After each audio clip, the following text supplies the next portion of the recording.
has to understand that though we are a sexual minority, maybe 5 to 10% of any given population, but we are huge in numbers. We are actually, if you ask me, we are in several millions in the world, and in India itself we are a huge population.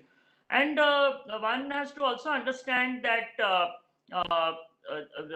most of us, we are single because of the fact that in India we still don't have gay marriages not be legalized, and also uh, we have a huge amount of spending power with us, a huge money at our disposal, uh, because of the fact we are not married. So we don't have, we don't have need to spend on our spouses, our wives. Don't have children, so there's no question of spending money on fees or their marriages or family expenses. Another thing is that a lot of us have come out of closet, and uh, we have even been thrown out from homes. So even parents don't expect that we should be taking care. So there's no financial obligation on us, and that's why our spending power has increased a lot. And that's why it's important that this pink money, this pink economy, should be captured. And even the World Bank has said that there was a study was done where they said that, like, the LGBT population needs to be captured. This population can definitely improve the economic condition of our country. So if we have to take all these things into consideration, then it is very important that this market this is captures this community and takes advantage of us, who are so many in number, and we have so much of financial capacity. Huge spending power is there with us to spend. And to be honest, we love shopping. We love to spend money on ourselves. Because we don't have any other source where we can spend the money. We don't have families, we don't have to look after parents. Some of us, we don't have children. So where do we spend the money on? And I mean, if we have the money to spend, then I think brands and all need to know this, and they can attract us towards increasing their marketing and strategies in the way that we can those brands can help us to spend money, in a way. So Yeah. So, is there a number you have to this market size by any chance, or yeah, I mean, I can quote you one. Some survey was done, which from there was this LGBT Capital which had done the survey sometime in 2015, and the survey has said that there is an estimated LGBT population of approximately 80 million in India. I mean, this is just in India, and this is way back in 2020. And this survey is also spending power per annum of the LGBT community in India is to the tune of 90 billion US dollars. wow. 90 billion. Wow. So you can imagine the how much is this, and this is again 2015, and now we are at 2020. So you can imagine how much has increased, and especially now we talk about post the Supreme Court judgment which came out in 2018. There are more and more people are coming out of the closet now because of the decriminalization of homosexuality. So definitely the spending power has increased now. Oh, okay, that's like a really huge market in that case. And having said that, and again considering that we are talking about digital marketing, where there are so many micro communities and smaller, can the LGBTQ community be broken into smaller pieces or market segments, like the marketers would kind of want to call it? Would you be able to throw some light on that? Yeah. So see, when we say LGBTQI, it's a very long acronym. I mean, the letters keep adding every time new identities are discovered. So it's an umbrella term which can be divided into, there are three major, I would say, divisions we can make apart from the other ones. One is lesbian, another is gay, and another is a transgender. Now, all three have got different needs. And if I talk about gay, a gay person is a male who is emotionally, sexually, romantically, relationally attracted towards another male. Similarly, if I talk about a lesbian, then she's a woman who is emotionally, sexually, romantically, and relationally attracted towards another woman, or a female attracted towards another female. When I talk about a transgender, then transgender are those who are who are born in a particular sex, but they don't their gender is not the same as what they have been assigned at birth. So there are all different. So the strategies, the marketing strategies, which has to be designed, have to be designed or taking into consideration these different kind of identities, and each need of these identities are different. So anyone who is any brand or any one has to do any, they first need to understand this terminology, and based on that they have to work out their strategies.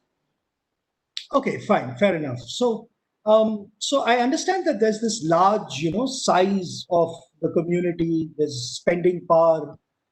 There are different segments. From what I'm hearing you say that, you know, the gay and the lesbian segment needs are very, very different, etc. But we still, are in India. We're still in a society where, brands and marketers stay away from the politics of it all. The stands that are taken are typically non-controversial, right? They kind of stay away from non-mainstream communities, right? So would it be true to, let me play the devil's advocate here, right? So if brands were to talk about, the LGBTQ community and engage with the LGBTQ community and let the world know that they are doing that, is there a business backlash that they could face from the non-LGBTQ community? Yeah.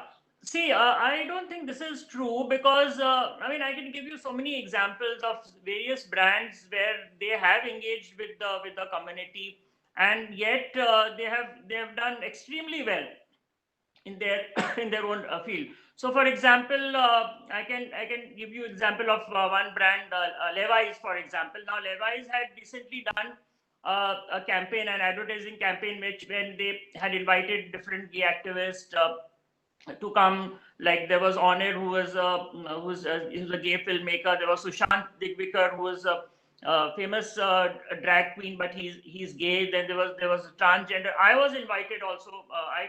I couldn't join the campaign, but I was also invited to come and join the advertisement campaign, because they wanted to show inclusivity, and even show that that we have to mainstream our issues. But it didn't kind of matter much when it came to their strategies were like, even though they were very much favoring us, but it kind of didn't affect that brand as such. On the contrary, it became more popular. Then even there has been cases where, like, for example, this tea. There's a tea label. I'm forgetting the name. I think it's Red label? Red Label. Yeah, the Red Label tea had one advertisement in which there was a transgender was shown, and still that brand did well. I can give you so many examples. There is a very common misconception. There are many misconceptions, but one of the misconceptions which I want to mention here is about that many people think that the senior citizens, or the population, the older population, they are homophobic. But that's not correct, because I can give you my own example. I came out open to the public in March 2006, when I made this declaration that I'm gay, and of course, it created a big scandal, a big controversy in India. But it was very interesting to note that the entire city of Rajpipla, and not just Rajpipla, there were a lot of people, all known to me or unknown to me. They were very much protesting against my coming out, because they never expected something like this to come out in the media. But there was this very interesting uh, association of the senior citizens of our city. They wrote to me and they said, we would like to congratulate you, we would like to honor you at our association meeting. And mind you, they are all old men. They're 60 plus, 70 plus, 80. Even the president himself was 90 then, 90 years old. And he wanted to honor me. Why? Because he said that not because I came out as gay, but because I have spoken the truth. And they want to honor that. So the older generation is understanding us even better than, I would say, the less younger or the middle-aged population is there. So so these are the myths and misconceptions which people need to know when they develop their strategies. And I think if the brands are engaging us in their strategies, their campaigns and all, that they will do pretty well. Okay, so there's no like negative blowback that you would think that brands would have for pushing this cause, right? No, I don't think so. There's any negative. I mean, think if they, yeah, but on the contrary, certain brands which have kind of angered or upsetted the community, and they will be suffering at the end, because like I would like to mention about one brand which is I had a personal experience. And this is the Patanjali brand, the Patanjali, you can say, which is being promoted by Baba Ramdev. Now, with due respects to him, of course, he has been very, very homophobic in making some very serious allegations and comments against us. The very fact that after we won the Delhi High Court judgment, it was Baba Ramdev who went against us in the Supreme Court, along with a lot of other religious activists.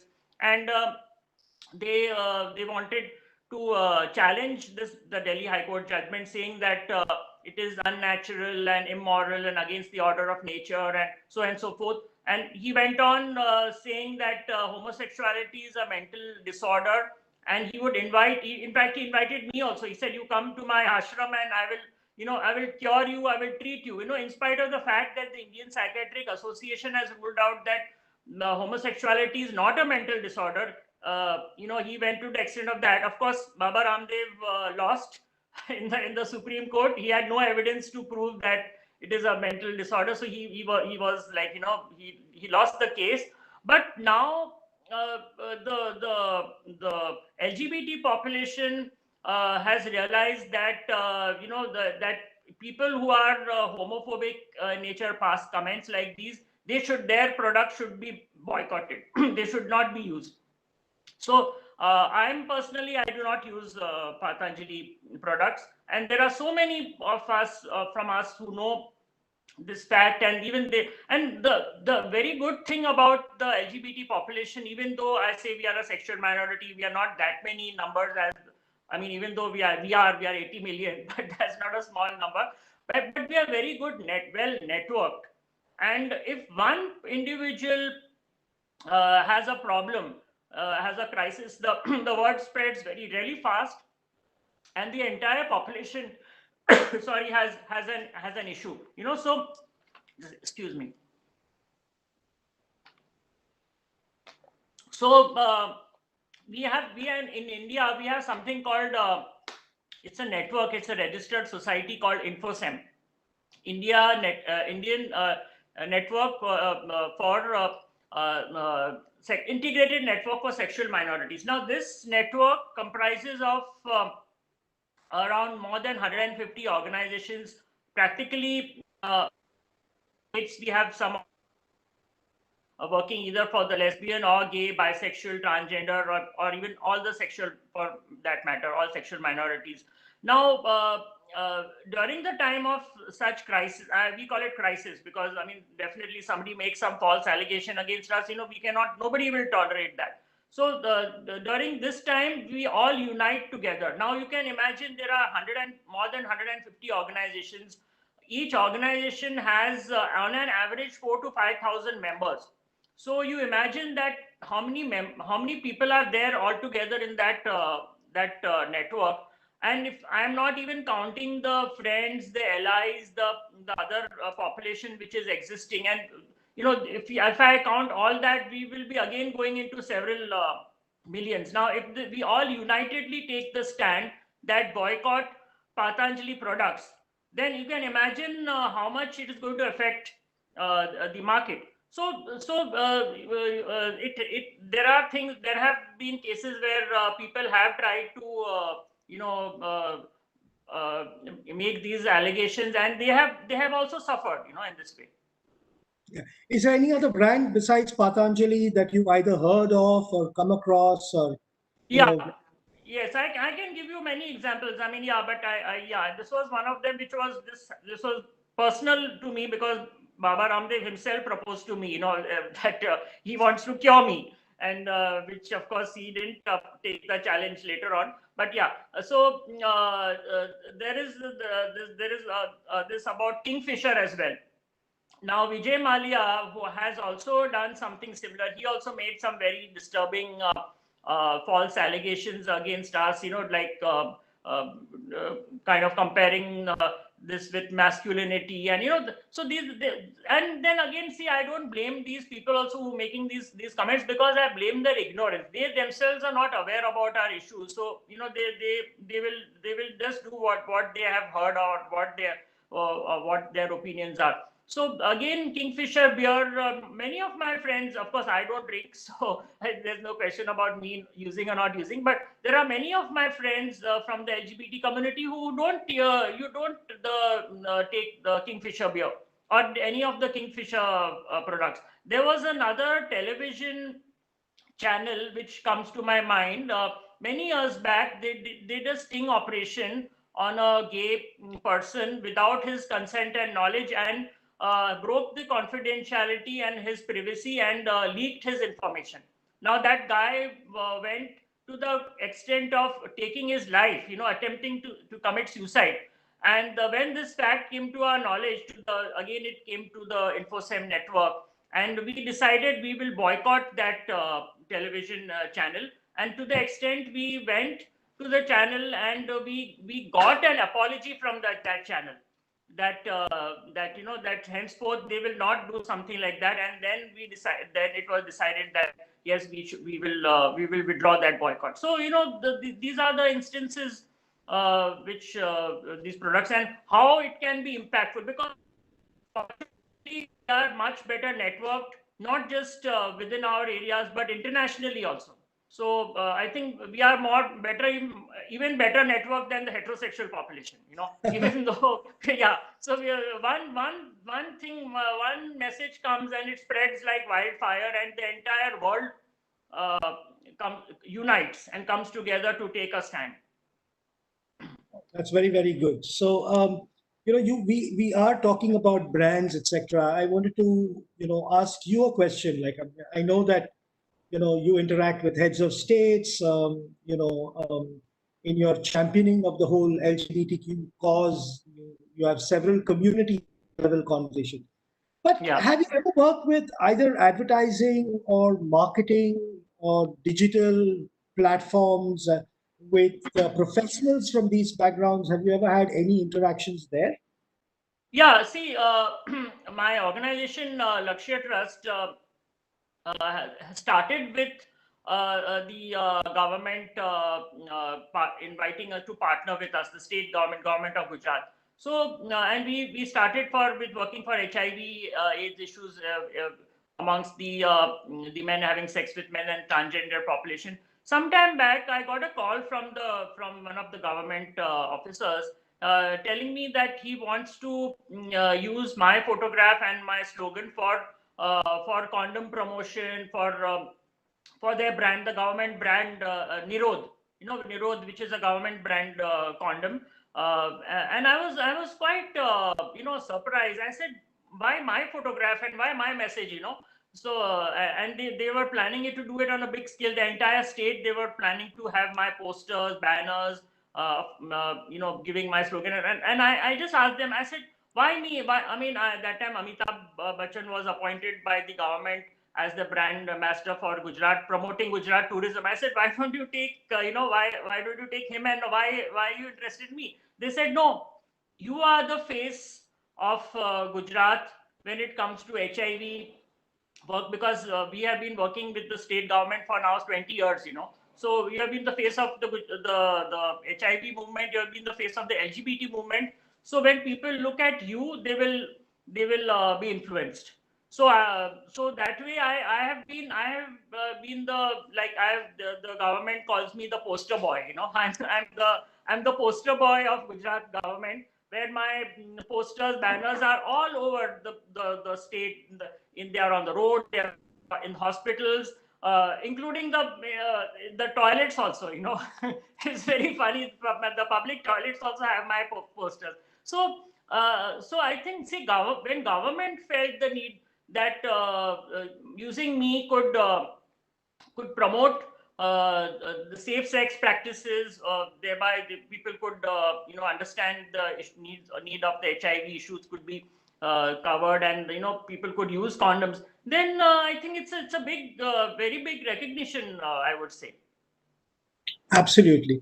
I just want to ask you, another question is that, you know, when time permits you from your busy schedule, right? What is it that you do? What is it that really drives you? So, see, yes, I try to do my best when it comes to the LGBT rights, and also the HIV rights. But other than that, a lot of my time goes in education, creating awareness. For example, I take opportunities like these, which has come because my aim is to remove all those myths and misconceptions people carry about us, and especially when I talk about the corporate world. I've engaged with lot of them, nationally as well as internationally. Like, I can give you some names like KPMG, with the Society General Bank, the Goldman Sachs, Salesforce, Microsoft. Many names I can give you. Where even there is a group in Mumbai. It's called the India Business Group. They have also brought me in as their honorary member.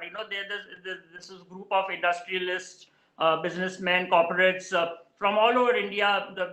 And they have seen some value in me, and they brought me into that. In fact, 2 years back, they even honored me for as a human rights activist working for human rights. So I think it's very important that I educate them. I educate people, and like, as I was telling you, it's very important to understand the terminology of LGBT for any person to work for them. So if that happens, then I think the entire strategies and all can be developed, taking us into consideration. Oh, very good. Okay. I have one audience question because I think we have a few minutes before we kind of wrap up this lovely conversation. This has come from an audience where I think the first part of the question is answered in the second part, but I'll read it out. It says, do you think India is ready for progressive ads or campaigns like the West? It's immediately followed with how long before we become as progressive? Yeah, definitely. India can definitely lead, in a lot of brands. I forgot to mention about one very important, very important success story with MAC Cosmetics. Now, MAC Cosmetics is a well-known international brand, which was also very inclusive in its hiring policies, and with gender-neutral products, and which had somebody like RuPaul, who was the famous drag queen, who was heading the leading their campaign. When it came to India, this cosmetic brand had collaborated with the Humsafar Trust, which is the first organization which started working for the homosexual and transgender population. And with the help of MAC, they have partnered with Humsafar, they gave them so many benefits which was lacking, like providing them infrastructure, capacity building of their staff, providing them with internet outreach programs, support group for positive people. So many things they have done, and yet they have they've gone a long way. They are so popular, in spite of joining hands with such a old prestigious LGBT group. So I don't see any reason why brands will not do well. They will definitely, they will do. In fact, they will do much better. Okay, so you do believe that, but you do believe that there is a gap between the West and India which can be covered. Yeah, there is a gap. I mean, and that how that gap can be covered is when these brands can involve the community.